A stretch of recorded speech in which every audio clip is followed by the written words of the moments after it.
Hi. ஒரு ஃபேமிலியில் ஒரு ஃபங்க்ஷன் வைக்கலாம், 2 ஃபங்க்ஷன் வைக்கலாம். ஹஸ்பண்ட் சைடு ஃபங்க்ஷன், என் சைடு ஃபங்க்ஷன் அப்படின்னு எல்லாருமே இந்த 2025க்காக வெயிட் பண்ண மாதிரி அப்படியே சடனாக டக் டக் டக் டக்குன்னு எல்லாரும் ஃபங்க்ஷன் வச்சுட்டாங்க.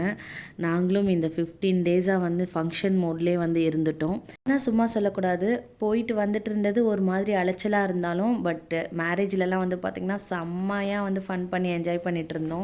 அண்ட் வீட்டில் கொஞ்சம் எல்லாருக்கும் கோல்டு ஸ்டார்ட் ஆகிற மாதிரி இருந்தது. டாட்டருக்கும் கோல்டு இருந்துச்சு. அதனால இன்றைக்கி கொள்ளு ரசம் தான் வந்து ரெடி பண்ணிகிட்டு இருந்தேன். அண்ட் இது வந்து கீரை கொஞ்சமாக இருந்ததால் கீரையும் அப்படியே சைட் பை சைட் வந்து ரெடி பண்ணிகிட்டு இருந்தேன். கொள்ளு ரசம் ஏதோ கைக்கு தோணுதெல்லாம் எடுத்து போட்டு வச்சேன். டேஸ்ட் நல்லாவே வந்திருந்தது. ஒரு ஆர்வக்கோளாறில் மிளகு இருந்தது எல்லாத்தையுமே எடுத்து அரைச்சி பவுட்ரு பண்ணி வச்சிட்டேன் போல இருக்குது. அதனால் வந்து மிளகு வந்து இதில் போட்டு வறுக்கலை. தனியாக வந்து பெப்பர் பவுட்ரே வந்து ஆட் பண்ணிட்டேன். அண்ட் வறுத்ததை எல்லாத்தையும் வந்து நல்லா மிக்ஸி ஜாரில் போட்டு அரைச்சிட்டேன். அதுக்கப்புறம் தான் வந்து கொத்தமல்லி மறந்துட்டேன். அதனால் ஃபைனலாக கொத்தமல்லியும் போட்டு அரைச்சாச்சு. அதுக்கப்புறம் யூஷுவல் தாளிப்பு கொடுத்து நம்ம அரைச்ச பேஸ்ட்டும் வந்து போட்டு நல்லா எண்ணெயிலே வதக்கிக்கிட்டேன். தேவையான அளவுக்கு கல்லுப்பும் போட்டுக்கிட்டேன்.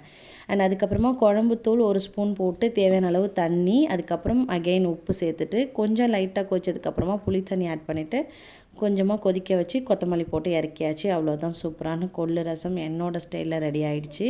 கண்டிப்பாக ட்ரை பண்ணி பாருங்கள், கோல்டுக்கு நல்லாயிருக்கும். அன்றைக்கி சிம்பிளான லன்ச் மெனு தான். ஒயிட் ரைஸ், கீரை கடையல், அதுக்கப்புறம் வந்து கொள்ளு ரசம் வந்து நல்லா சுட சுட ரெடி பண்ணி வச்சுருந்தேன். அதுக்கப்புறம் கொஞ்சமாக வந்து பொட்டேட்டோ ஃப்ரையும் இருந்துச்சு. என்னோடய சிம்பிள் லன்ச் மெனு பிடிச்சிருந்ததுன்னா கமெண்ட்டில் ஒரு எஸ்ன்னு மெசேஜ் கொடுத்துட்டு இந்த வீடியோ லைக் பண்ணிக்கோங்க. நாளைக்கு ஷார்ட்ஸில் பார்க்கலாம்.